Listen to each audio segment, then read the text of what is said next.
Friends, जय माता दी। माँ विंध्यवासिनी 1221 में आप सभी का स्वागत है। मैं रिंकी सिंह आप लोग के बीच जीवित पुत्री का व्रत कथा लाए हूँ।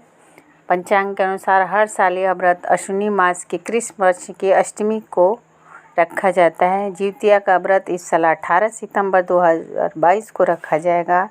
अश्विनी मास के कृष्ण पक्ष की अष्टमी तिथि 18 सितंबर 2022 से शुरू होगी और इसका समापन 19 सितंबर 2022 को होगा। इसलिए इस बार जिउतिया का व्रत 18 सितंबर दिन रविवार को रखा जाएगा।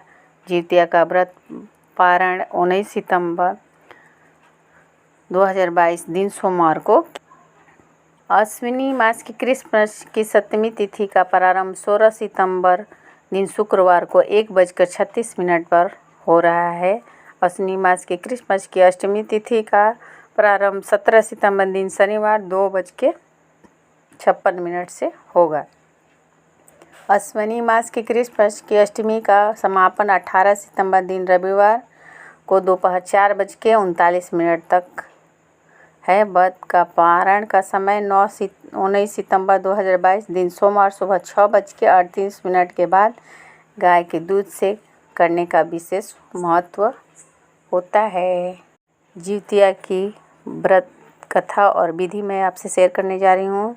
जिउतिया व्रत मान्यताएं निर्जला रखी जाती है। इस दिन महिलाएं निर्जल उपवास रखकर संतान की दीर्घ आयु और सुख समृद्धि की कामना करती है। जिउतिया के व्रत के दिन महिलाएं सूर्योदय से पहले उठकर स्नान आदि करती हैं, फिर पूजा पाठ करके पूरे दिन निर्जला व्रत रखें। व्रत के अगले दिन सूर्य को अर्घ्य देने के बाद ही पारण करें। धार्मिक मान्यताओं के अनुसार इस व्रत के पारण में यानी तीसरे दिन मुख्य रूप से झोर भात, मड़ुआ की रोटी और नौनी का साग खाया जाता है। जीवित पुत्रिदा का व्रत निर्णय। यह व्रत 17 सितंबर 2022 को दिन शनिवार अष्टमी तिथि शुरू होकर 2:56 तक होगी। सप्तमी तिथि की समाप्ति 18 सितंबर 2022 को 4:39 पे समाप्त होगी। इसलिए जीवित पुत्रिदा व्रत 18 सितंबर को मनाया जाएगा। शास्त्रों के अनुसार जीवित पुत्रिदा व्रत का निर्माण अश्विनी कृष्ण पक्ष में जिस दिन चंद्रोदय काल में अष्टमी होता है उस दिन लक्ष्मी व्रत तथा जिस दिन सूर्योदय में प्राप्त हो उस दिन जीवित पुत्रिदा व्रत करनी चाहिए। गाय का दूध से पान करना होगा शुभ। जब प्रदोष काल में अष्टमी हो तो इसलिए जीवित वाहन की पूजा की जाती है। अतः व्रत का 18 सितंबर 2022 को किया जाएगा। जो अष्टमी युक्त नवमी मिल रही है वही व्रत के पारण का समय 19 सितंबर सुबह 6:38 के बाद किया जाएगा। पारण करने के लिए गाय का दूध उत्तम होता है। व्रत कथा इस प्रकार है। पौराणिक कथा के अनुसार एक बार गरुड़ और एक मादा लोमड़ी नर्मदा नदी के पास एक हिमालय के जंगल में रहते थे। दोनों ने कुछ महिलाओं को पूजा करते और उपवास करते देखा और खुद भी इसे देखने की कामना की। उनके उपवास के दौरान लोमड़ी भूख के कारण बेहोश हो गई और चुपके से भोजन किया। दूसरी ओर चील ने पूरे समर्पण के साथ व्रत का पालन किया और पूरा किया। परिणाम स्वरूप लोमड़ी से पैदा हुए सभी बच्चे जन्म के कुछ दिन बाद ही खत्म हो गए और चील की संतान लंबी आयु। इस कथा के अनुसार जितमुत वाहन गंधर्व के बुद्धिमान और राजा थे।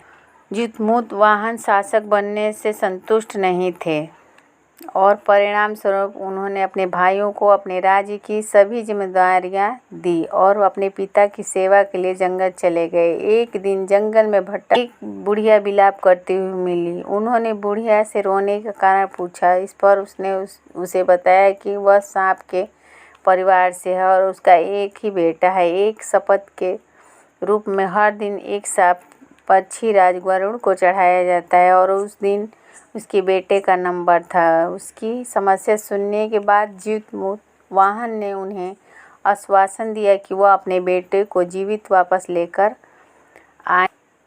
तब वह खुद गरुड़ का चारा बनने का विचार कर चट्टान पर लेट जाते हैं। तब गरुड़ आता है और अपनी अंगुलियों से लाल कपड़े वाहन को पकड़कर चट्टान पर चढ़ जाता है। उसे हैरानी होती कि जिसे उसने पकड़ा है वह कोई प्रतिक्रिया क्यों नहीं दे रहा है। तब वह जीतवाहन से उनके बारे में पूछा। तब गरुड़ जीतवाहन की वीरता और परोपकार से प्रसन्न होकर सांपों से कोई भी बलिदान नहीं लेने का वादा किया। मान्यता है कि तभी से ही संतान की लंबी उम्र और कल्याण के लिए द्वितीया व्रत मनाया जाता है। और तीसरी कथा इस प्रकार है। महाभारत युद्ध में पिता की मृत्यु के बाद अश्वत्थामा बहुत क्रोधित था। वो पिता की मृत्यु का बदला लेने के लिए पांडवों के शिविर गया और उन्हें 5 लोगों की हत्या कर दी।